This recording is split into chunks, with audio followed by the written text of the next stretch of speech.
బిడ్డ దండపల్లి బస్సు అప్పుడే పోయింది కదా, నువ్వు ఇప్పుడు వస్తాను ఇంత ఆలస్యంగా. అమ్మ కాలేజ్లో ఎక్స్ట్రా క్లాసెస్ ఉండే అమ్మా, అందుకని ఆటోకి వచ్చిన.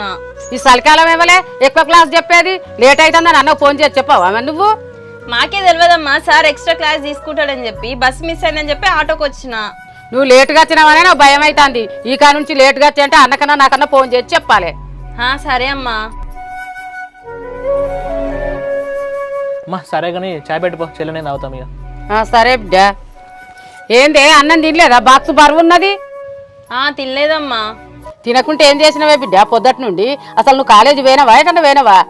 నువ్వును నీ అనుమానం అమ్మా, నేను కాలేజ్ పోకుండా ఇంకేడ పోతా చెప్పు? మా ఫ్రెండ్స్ అందరు క్యాంటీన్లో తిన్నారు, అందుకని నేను కూడా పోయినా. ఈ సలిలో లేచి నీ కొరకు నేను అన్నం కూర చేసి పెడితే నువ్వు క్యాంటీన్లో తింటావానే?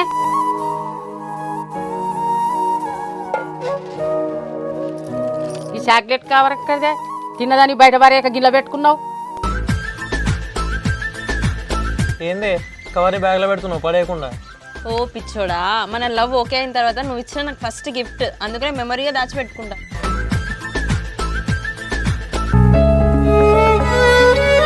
ఇదా అమ్మ, కాలేజ్లో క్లాస్ అయితే అంటే తింటా అంటే ఎక్కడ పడాలో తెలియక బ్యాగ్లో పెట్టేసిన అమ్మా. ఏందో ఏమో నీ పిచ్చి కథలన్నీ, ఏది అర్థమైతలేదు నాకు.